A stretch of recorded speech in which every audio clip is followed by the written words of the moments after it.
did want to do another press conference to just bring you an update on the Rowena Fire. We're going to hear from a lot of different folks from our operations with ODF. We'll hear from Adam Sinke and Scott Stutzman from OSFM, so you'll get both the wildland and the structural sides. We'll hear from Wasco County Sheriff McGill about an update on evacuations and information regarding that.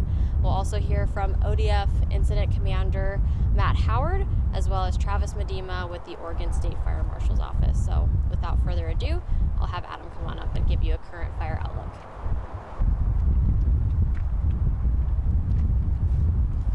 Hi, I'm Adam Sinke. I'm the Operations Section Trainee with ODF Team 2. I'm going to be going over the plan for the wildland portion of Unified Command. We'll go ahead and start over here on the west side of the fire, and we'll work our way down and around the fire. Here on the west side, we currently have crews engaged, and they are conducting direct hand line, trying to keep the fire as direct as possible and minimize that acreage loss, and try to get this fire put out as quick as possible in a safe fashion. So the crews are working here, and we also have crews working from the other direction here from the south end, trying to tie that in together there and get that piece of uncontrolled line there to where we can get a line around it all and get it controlled. Working our way down and around, crews are working to mop up and hold and contain previous control lines that were put in here the last few days. Efforts going really good on that, and things are looking a lot better in those areas. Working down here towards what we're calling Division Gulf. It's just stuff looking down in towards the Dalles. We have crews in there working now, really trying to support those control lines that are in those areas and get that area looking real good. We also have crews working up here along I-84, Highway 30, and all the stuff here around the Columbia here, supporting those control lines and assisting with mop up around the structures. All right, thank you. Good afternoon, Scott Stutzman, Structural Operations. Thank you. Yeah. Hello, good afternoon. My name is Scott Stutzman, Structural Operations for the Oregon State Fire Marshal's Incident Management Green Team. Today, we have a total of 5 task forces that are really concentrating their efforts on Highway 30 here, working from west to east. We have them dispersed along Highway 30, up around the Dalles Port area, and then all the way up to the 7 Mile Road. So in this area, they're mopping up in and around the structures, continuing to secure those structures from any advancement of the fire. They're mopping up on the homes that have been directly impacted by the fire and are continuing to secure those. And then assisting our wildland partners where they can, and patrolling, doing our tactical patrols up and down Highway 30. Thank you. Good afternoon. My name is Lane McGill. I'm the Wasco County Sheriff. I want to give you some information and some updates on evacuations. So I'll just give you the evacuations numbers just like I did yesterday. So level 1 evacuations, we're at 1,547 residences. For level 2 evacuations, we've changed some of those. We're at 1,718 residences for that. And for level 3 evacuations, we're at 575 residents. What I want to do is show you here on the map, most of the evacuation changes have changed down in this area and here and all the way around the corner of this part of the fire. We've allowed some people that were in the level 3 areas back into their homes. It's about a 200, almost 300 individuals that have been able to go back in here. So that's been good news here. Also, when it comes to the evacuations, I want to talk a little bit about assessment. What we've done is we've formed an assessment team to go in and assess all the properties and different things like that. That assessment team goes in and looks for damaged residences, damaged structures, those types of things. What I can tell you is we have confirmed right now that there are 49 residential structures, and when I say residential structures, these are actual homes where people actually live. So we've identified 49 residential structures that have actually been destroyed or lost.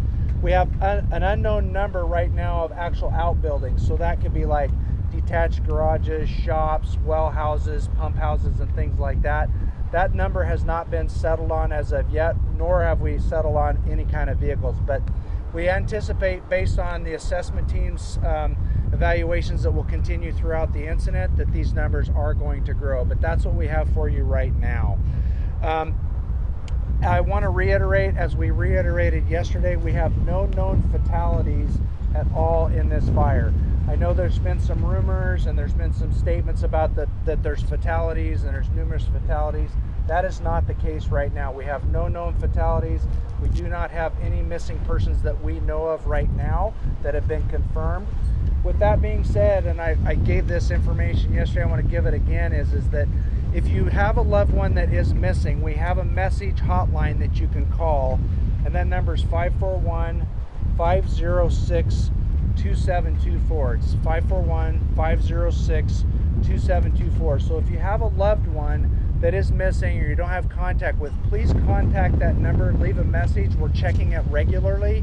That way we can reach out to them and do some verification through our process with the assessment team as well as public safety. The last thing that I wanted to talk about is we know that some of our individuals need to get into their homes now because of the extent of this thing, as far as just getting in to check.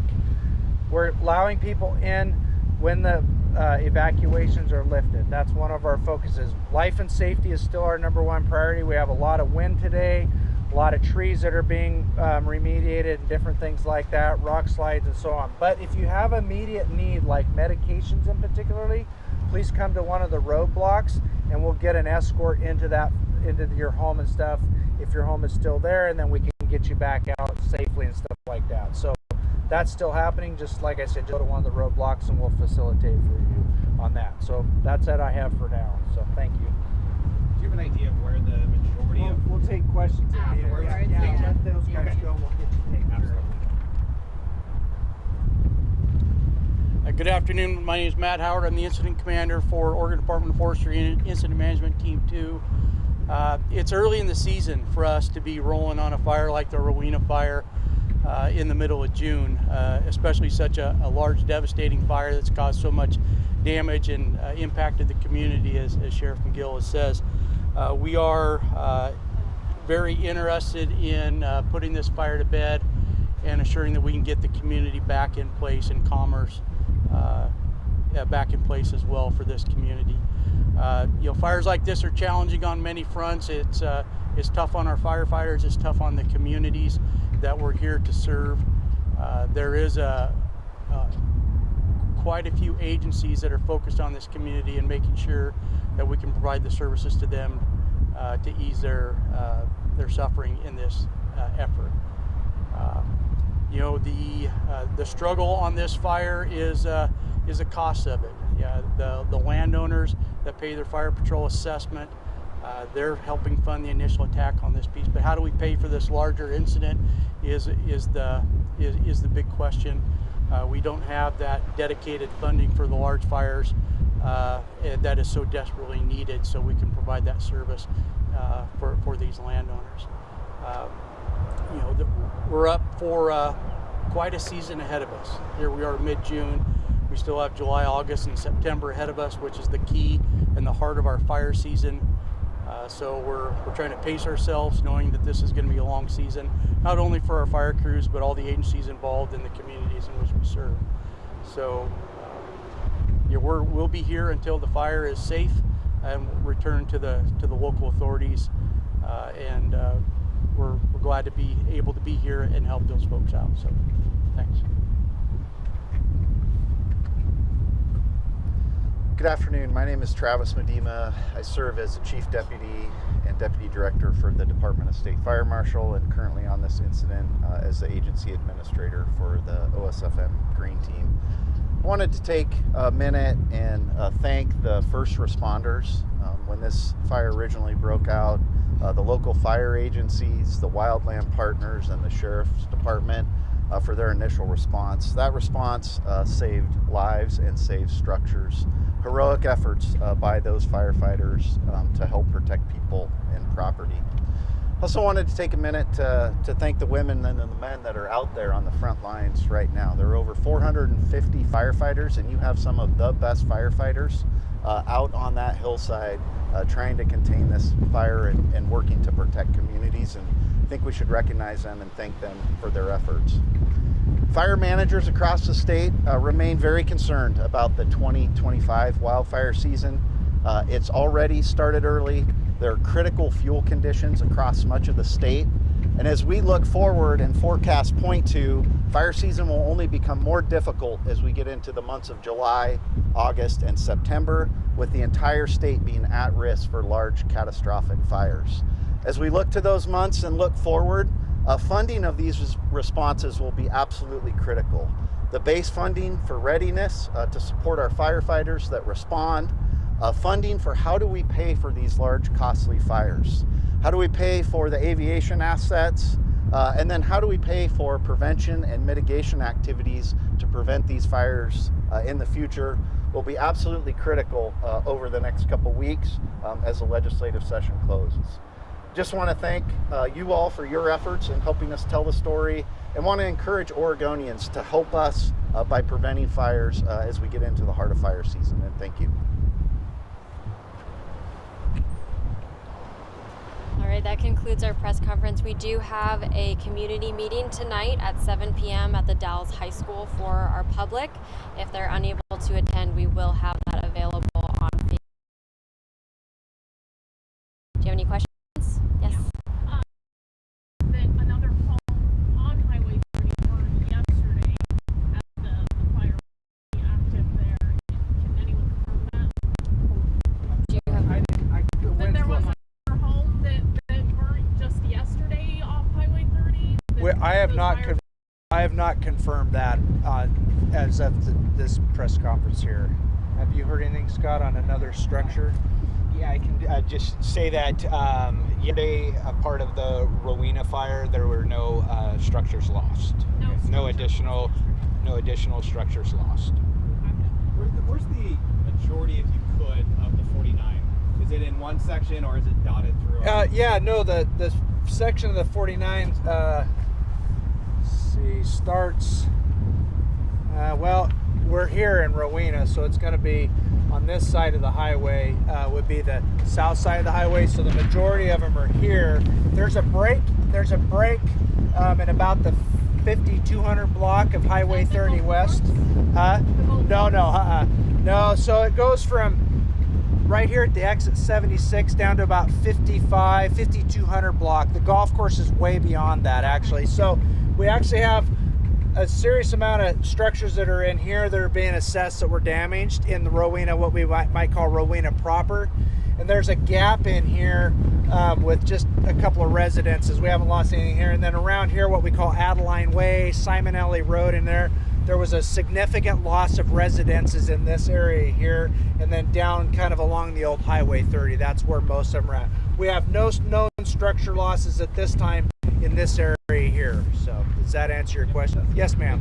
I'm not sure who can answer this best, but do we have any kinds of update on the cause of the fire?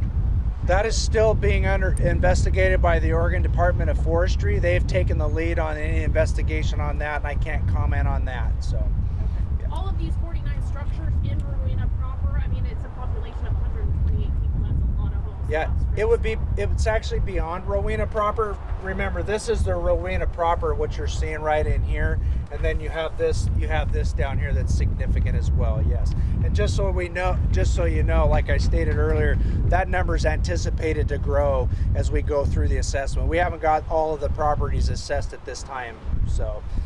I'm hearing folks saying this is a big retirement community. A lot of people that are elderly living in this community. Is that something you live here? Could you confirm that? Yep, and how is evacuating them? Yep, I've lived here all of my life, and yeah, unfortunately, this is the worst incident I've seen in 23 and a half years being in law enforcement here, and 9 years as a sheriff. It is a large retirement community, a lot of elderly folks as well. That stuff.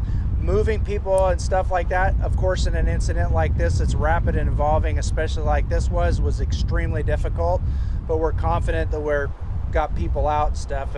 And that, by the way, I'm glad you said that. The Red Cross shelter is still open. at the Dalles Middle School. So, but yes, somewhat difficult. So we'll take 2 more questions. Yep. I think you have Okay. one. I was going to say, with the 450 firefighters, I know that there's fires in Canada as well. Is there, and we've sent Oregon firefighters up there, is there any issue with getting enough firefighters to come in, or are we pulling from farther reaches of the state? Great question. We do have a number of firefighters up in Canada helping with that effort for sure. Being the only large fire in the region right now, we're having good luck in getting resources here to this incident. So we actually have an individual from the Yukon had come down to assist us, our incident management team, on this fire. So we're helping each other out from Canada down here into Oregon. And then I would add, I mentioned that fire managers are very concerned about the 2025 wildfire season. As we look at conditions worsening in Oregon, it's not only in Oregon. We see other states come online as we get into July, August, and September. Washington, California, Idaho, Montana, Nevada, and that's when resource competition can occur. So is it occurring right now? Not at this time. We have plenty of resources and what we need. But as we get into August and September, even July, if there are significant fires on the landscape across the Pacific Northwest, we would anticipate resource competition, and that can be challenging. We did see some insurance crews while we were there yesterday. It said fire incident insurance crews. Can you explain what those are? There were some rumors about it, some people talking about how they're helping insurance and going against the homeowners. I just want to clear up any of those rumors, if you can kind of explain what those folks are out there doing. So the private insurance resources, they are resources that are, I believe, are contracted through insurance companies, and they're really a mitigation and prevention tool. And so they can show up before incidents and help mitigate the potential loss of a structure. They coordinate with us and check in with our liaisons. That's what I know about insurance resources. There were a lot of them out there yesterday.